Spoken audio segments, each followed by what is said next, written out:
बहुत बहुत स्वागत है सर। सर मैं आपके सम्मान में सर समय नहीं, फिर भी मैं 4 पंक्तियां पढ़ना चाहती हूँ। अध्यक्ष जी को ऐसे बुलाना उचित नहीं है। 4 पंक्तियां मैं सर के सम्मान में पढ़ती हूँ।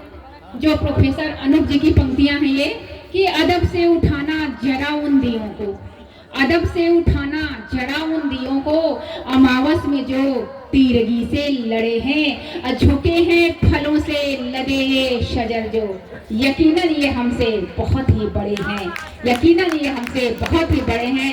मैं बहुत ही आदर और सम्मान के साथ परम आदरणीय श्री नरेंद्र भूषण सर को आमंत्रित करती हूँ कि वो आए, राष्ट्र चिंतन पर संक्षिप्त पर चर्चा करें और अपना काव्य पाठ अवश्य करें। बहुत बहुत स्वागत है सर।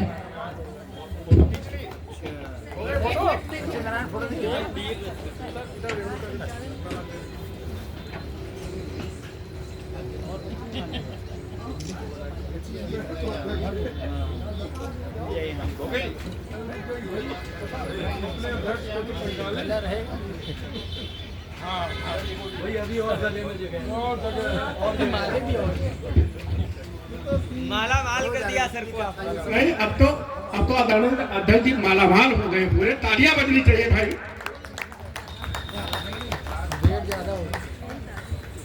आपकी हो गई माला पहने रहता हूं मैं, समय की कमी है।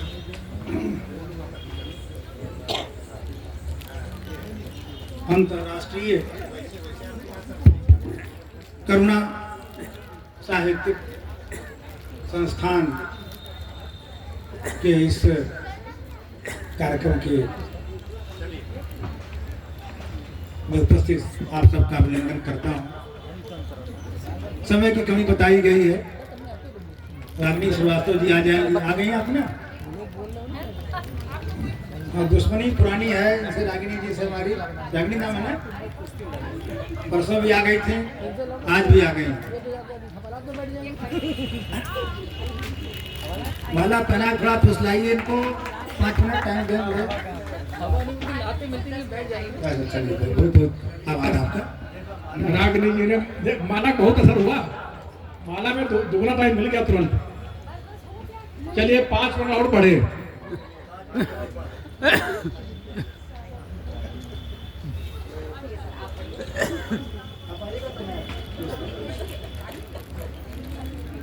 इस संस्था के संरक्षक देश के विख्यात उपन्यासकार आदरणीय महेंद्र विष्णु जी और मंचासीन अन्य साहित्य मनीषियों का मैं अभिनंदन करता हूँ। और समुपस्थित हमारे जो साहित्यकार हैं और श्रोतागण हैं, उनका भी नमन वंदन करता हूँ। आर्यवर्ती सरोज जी बहुत ही भावुक प्रकृति की शख्सियत है। एक बार वो कार पार करते हुए रुआसी हो गई। वो बेटी की विदाई का एक गीत था और वो तो हो गई, बाकी जितने कवि थे सबके आंखें भर आए। तो इस तरह की हमारी आर्यवर्ती सरोज जी हैं। इनकी 2 पुस्तकें आज लोकार्पित हुई हैं, उसके लिए बहुत बहुत बधाई देता हूँ। बहुआयामी व्यक्तित्व की वो धनी है। वो उपन्यास भी लिखती हैं, कहानी भी लिखती हैं, काव्य भी लिखती हैं और देखिए बाल गीत, बाल कहानियाँ भी लिखा उन्होंने। लेकिन जो सबसे बड़ी बात है सरोज आर्यवर्ती जी की और रवीना तिवारी जी की, छोड़ दें हमें भी, उनको बधाई दूंगा मैं। जो उसका संचालन था अद्भुत था। एक बार ऐसा हुआ कि मिल्खा सिंह जो धावक थे, उनका एक कोई सामान लेके कोई भाग गया, कोट कहते हैं, कोट लेके भाग गया। पता लगा कि जो है लेके भाग गया, दौड़ा लिया उन्होंने उसको और भागने लगा तेजी से वो जो चोर था और दौड़ा लिया। जब उसके पास पहुंच गए तो और उसके आगे बढ़ गए मिल्खा सिंह कि हमको हराओगे तुम दौड़ने में। तो वही हाल है जी का। इतना तेज संचालन किया कि समय से पहले समाप्त हो गया। वो तो बात शुरू हो गई, नहीं तो 15 मिनट पहले खत्म हो गया। इतना तेज उन्होंने, और इनका इनका सम्मान है, इनकी बातों को सबने रखा है, सबने रखा है, कम से कम काय पाठ किया है। तो मैं सरोज आर्यवर्ती जी की बात कर रहा था। बहुत भावुक होकर लिखती हैं। इनके अगर आप देखेंगे तो आज जो इनकी 2 पुस्तकें, इनका लोकार्पण हुआ, चंद्रयान और निश्चेतन सिलिका। सिलिका बालू वाला सिलिका हो गया मेरे समझ से, निश्चेतन उसको भी कुछ उन्होंने लिखने की कोशिश की है। समय ज़्यादा नहीं, इसलिए मैं ज़्यादा चर्चा नहीं करूँगा, बस 1-2-4 पंक्तियाँ पढ़ना चाहता हूँ निश्चेतन सिलिका से। स्वागत है सर। उन्होंने सभी लोग भावनाओं को भी है, राष्ट्रभक्ति भी है, प्रेम भी है, वियोग भी है, श्रृंगार भी है, सबको इन्होंने स्पर्श किया है अपने इस काव्य संग्रह में। देखिए देश के लिए कहती हैं वो, तेरी कविता में रची बसी में अक्षर अक्षर शब्द शब्द, पुरचेतन में, दर्पण में, चेहरे में, मिट्टी में, सुगंध में, ओस में, धूप में, उजालों में, अंधेरों में, भोर में, सांझ में, चलते चली गई हैं। अंत में कहती हैं, मेरे भारत तू मेरे रग रग में, धमनियों में, मेरे श्वास में, तू मेरे तन मन में, तू ही बस जीवन में, मेरे भारत मेरे भारत। तो ये भाव अंदर काम के जो है देश के लिए है। जैसा बताया गया कि अखिल भारतीय साहित्य परिषद की उत्तरी इकाई के अध्यक्ष हैं, कहाँ की पूर्वी इकाई के अध्यक्ष हैं, तो सनातन की मान्यता देने वाली है, राष्ट्रीय भावना से ओतप्रोत है। 1-4 पंक्तियाँ देखिए प्रेम पर लिखती हैं ये। सुनो प्रिय, मुझे तुम्हें मनाना नहीं आता, बेपनाह मोहब्बतें हैं तुमसे, किंतु जताना नहीं आता। प्रेम प्रकोष्ठ के प्रहरी हो तुम, प्रेम परिधि बिंदु मात्र में, परिधि प्रकोष्ठ को लाना नहीं आता। सुनो प्रिय, सिमटी दुनिया मेरी यहीं तक। इस प्रकार की पंक्तियों की ये रचनाकार हैं। और समय के मुझे ध्यान रखना है। दूसरी जो बात सरोज जी के बारे में है कि देखिए, जब नई पीढ़ी अपने माता पिता का ध्यान रखती है,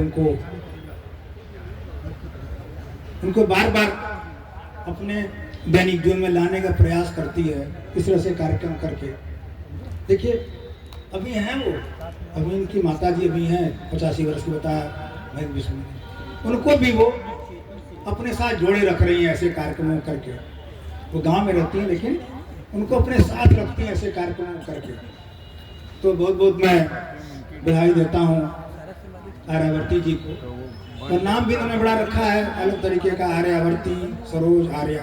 और पूछा था मैंने, बताया तो उन्होंने उसका क्या अर्थ है, लेकिन हमको भूल गया। बताया तो उन्होंने कितना लंबा नाम उन्होंने क्यों रखा है, आर्यावर्ती, सरोज, आर्या भी।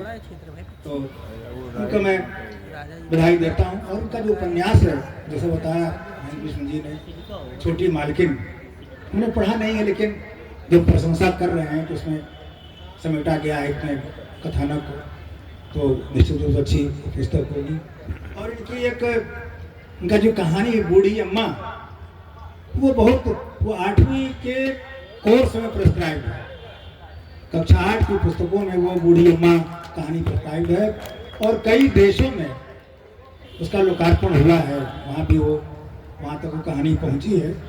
तो मैं बधाई देता हूँ उनको। साझा संग्रह में भी आपकी उपस्थिति है, बहुत सम्मानों से सम्मानित हैं, 50 सम्मान आपको मिल चुके हैं। अब मैं आता हूँ, हमारे अग्रज हैं श्री रविन्द्रनाथ तिवारी जी, बताया परिचय उनका हरियर जी से।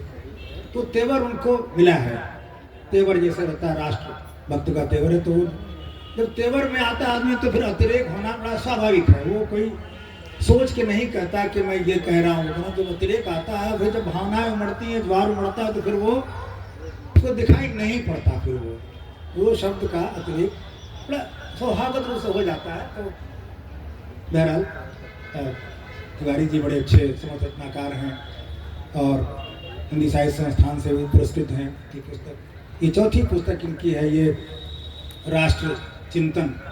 तो मेरा सौभाग्य है कि इनकी जो 4 पुस्तकें हैं उसमें मेरी उपस्थिति है, मेरा अभिमत उसमें उन्होंने मुझे सम्मान दिया है, मेरा अभिमत उसमें शामिल किया है। उनकी पुस्तकें हैं चेतो फिर एक बार, सब वही एक संदेश है जनमानस को।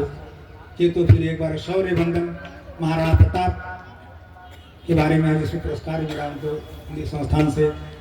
और सरदार वल्लभ भाई पटेल पर की पुस्तक है, महाकाव्य है ये राष्ट्रवंदन मिसलेनियस बातें कही गई हैं जो। और जो सबसे अच्छा मुझे अच्छा सभी है, कहीं मैंने पढ़ा हुआ इस पर लिखा है मैंने अकबर, जो सबसे अच्छा मुझे लगता है इनका जो उन्होंने तृतीय विश्व युद्ध की विभीषिका का उल्लेख किया है, बड़ा रोमांचकारी उल्लेख किया है, बड़ा भावना भी है। तो दो चार पंक्तियां मैं पढ़ना चाहता हूँ। स्वागत है वो तृतीय विश्व युद्ध जो है आसन नहीं लगता है कि कब हो जाएगा पता नहीं है। तो वो कहते हैं कि मैं आगे पढ़ रहा हूँ उसको, कहाँ खिलेंगे फूल कहाँ फिर जन्म मरण के फेरे। तृतीय विश्व युद्ध हो गया तो कहाँ खिलेंगे फूल कहाँ फिर जन्म मरण के फेरे, कहाँ पटित फिर रंग भरेगी न पर सांझ सवेरे, कौन सुनेगा गिरजा घर के घंटों की आवाजें। सब नष्ट हो जाएगा। कौन सुनेगा गिरजा घर के घंटों की आवाजें, किसके लिए खुलेंगे मंदिर मस्जिद के दरवाजे, कौन सुनेगा लोरी कैसे आएगी तरुणाई, प्रणय वेदना के स्वर कैसे लेंगे फिर लड़ाई। क्या बात। और देखिए कहते हैं कवि का हृदय कहाँ उमड़ेगा। कवि के लिए पाथेय सब्जेक्ट मैटर कहाँ से मिलेगा जब सब नष्ट हो चुका होगा। कवि का हृदय कहाँ उमड़ेगा, गीत लिखेगा किस पर, स्वाहा पृथ्वी के सीने या पटी लाश के ऊपर। किस पर लिखेगा जब कुछ बचेगा ही नहीं। कहाँ सजेगी डोली अर्थी कहाँ धर्म के रेले, जीवन के पनघट पर कैसे रोज लगेंगे मेले। और अंत में देखिए वो दिशा बदलते हैं, वो क्या कहते हैं, मधुशाला मधु प्याला हाला कहाँ रहेगी साकी, मधुशाला मधु प्याला हाला कहाँ रहेगी साकी, किस पर रोग जमाएगी फिर वर्दी उनकी खाकी। किस पर रोग, बेदर जी सुन नहीं रहे हैं, बेदर जी लिखा उन्होंने जो है, मधुशाला मधु प्याला हाला कहाँ रहेगी साकी, किस पर रोग जमाएगी फिर वर्दी उनकी खाकी। तो खाकी वर्दी का भी कोई उपयोग नहीं रह जाएगा, इस तरह से उन्होंने कहा है। और शरद मिश्र सिंधु जी चले गए हैं शायद, उन्होंने एक पुस्तक दी थी दिनकर दर्शन, उनको भी मैं साधुवाद देता हूँ। इस तरह से संकलन संपादन कर रहे हैं तो यह देता हूँ मैं। और आप सबके इस आगमन से, आपके इस सहभागिता से कार्यक्रम सफल हुआ। सरोज जी ने परिश्रम पूर्वक तन मन धन से इस कार्यक्रम का आयोजित किया है। मैं उनको बहुत बहुत शुभकामनाएं देता हूँ और आशीर्वाद देता हूँ। रेणु जी दो चार पंक्तियां अरे पढ़नी सर पूरा एक गजल पढ़िए सर, पूरा पढ़िए सर, अभी रागनी जी दूर हैं। है। चलिए कि मैं पढ़ देता हूँ। स्वागत है सर। क्यों निशा पढ़ दें? चलो एक गजल पढ़ देता हूँ। इरशाद।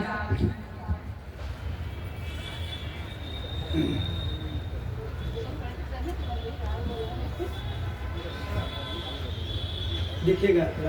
स्वागत है सर। मैंने की है उन्हें उसे भूल जाने की जिद, मैंने की है उसे भूल जाने की जिद, जिसने की है मुझे याद आने की जिद। क्या कहने जिसने सर। की है मुझे याद आने की जिद। और दौड़ जिद करते हैं तो क्या होता है देखिए, जिद को जिद से कभी जीत सकते नहीं, जिद को जिद से कभी जीत सकते नहीं, मत करो जिद को जिद से हराने की जिद। क्या बात है सर, बहुत सुंदर बहुत सुंदर। बहुत बहुत आभार। जिद को जिद से कभी जीत सकते नहीं, मत करो जिद को जिद से हराने की जिद। और देखिए, है सही मायने में तो दीपक वही, है सही मायने में तो दीपक वही, करता आंधी को जो आजमाने की जिद, करता आंधी को जो आजमाने की जिद। और आज ये ऐसा हुआ नहीं, लेकिन प्राय ऐसा होता है। तो शेर देखिएगा, लाख कहते रहे कम समय लीजिए। आज पर लागू नहीं है। लाख कहते रहे कम समय लीजिए, कवि को रहती है कविता सुनाने। क्या बात है सर, वाह वाह वाह। रहती है कविता सुनाने की। और देखिए, जब मनाए कोई मान जाया करो, जब मनाए कोई मान जाया करो, वरना करते नहीं रूठ जाने की जिद। क्या बात है, वरना बहुत सुंदर। करते नहीं रूठ जाने की जिद। और अंतिम देखिए शेर मुक्ता का, स्वागत है सर। मान जाओ गलती तो भूषण कहीं, गलती कोई नहीं जल्दी मानता है। तो मान जाओ गलती तो भूषण कहीं, था सही मत करो ये बताने की जिद। क्या बात है सर। सही मत करो ये बताने की जिद, मैंने की है उसे भूल जाने की जिद, जिसने की है मुझे याद आने। क्या बहुत बात है। आभार, बहुत धन्यवाद। बहुत सुंदर शानदार काव्य पाठ। सर को सुनना तो सौभाग्य होता है।